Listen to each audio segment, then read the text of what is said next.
glory of your presence. We, your temple,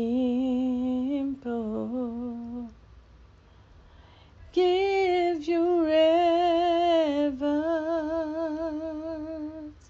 So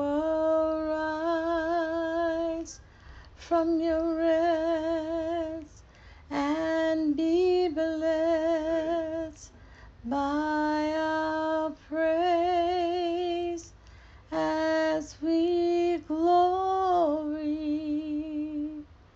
in your embrace,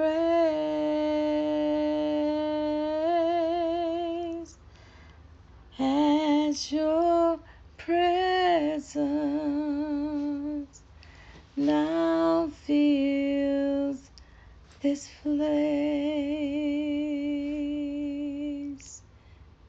We love you, Lord.